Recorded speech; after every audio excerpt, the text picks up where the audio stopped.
কাঁচা আমকে আপনার ছিলতে হবে। প্রথমে উপরে ছালটাকে ছিলতে হবে, হ্যাঁ?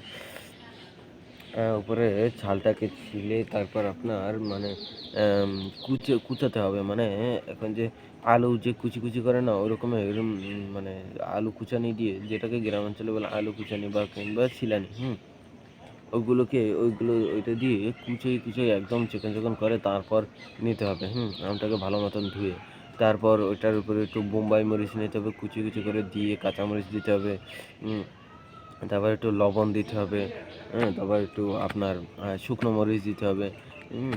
মানে মরিচ কিন্তু ৩-৪ পদেরই দেওয়া যায়। তো শুকনো মরিচটা আর বোম্বাই মরিচটা দিলেই খুব স্বাদ হয়, তারপর একটু আপনার আ সরিষার তেল দিবেন, হুম? তারপর আপনার একটু বিট লবণ দিবেন, হুম? তারপর একটু মানে এরকমের মরিচ-টরিচ দিয়ে তারপর আপনি বানাতে পারবেন, তারপর মেখে কিন্তু খেতে কিন্তু খুব স্বাদ লাগে, আর আমের আচার খেতে কিন্তু খুব স্বাদ, হুম?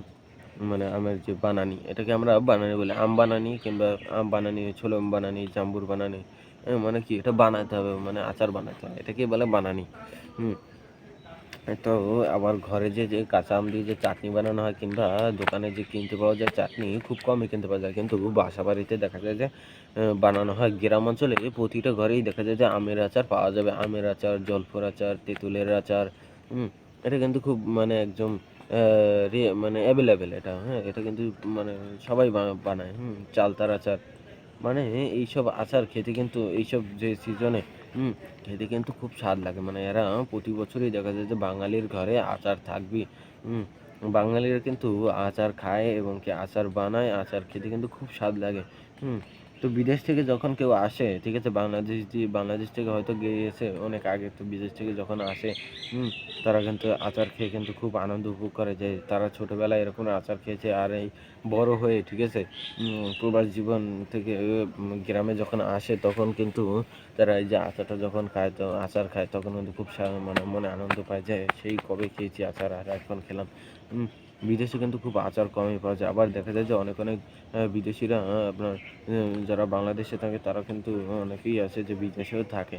উম তো তারা দেখা যায় যে বাংলাদেশ থেকে আচার বানিয়ে নিয়ে তাদের মা-বোন তাদেরকে বলে দেয় যে আমাকে একটু আচার বানিয়ে দিও, ঠিক আছে?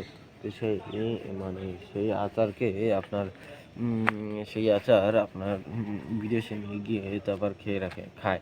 উম তো এই আচার সংরক্ষণেরও কিছু উপায় আছে। তো এই আচারগুলো বানিয়ে তারপর একটা কাঁচের জার কিংবা প্লাস্টিকের জারের চেয়ে কাঁচের জারেও সবচেয়ে ভালো হয়। কাঁচের জারে আচারগুলোকে ভরে তারপর একটু আপনার কি বলে এটাকে কেওড়ার জল না যেন কি এরকমের ভিনেগার, হুম? ভিনেগার দিয়ে চুবিয়ে রাখে কিংবা আপনার সরিষার তেল দিয়ে চুবিয়ে রাখে, হুম?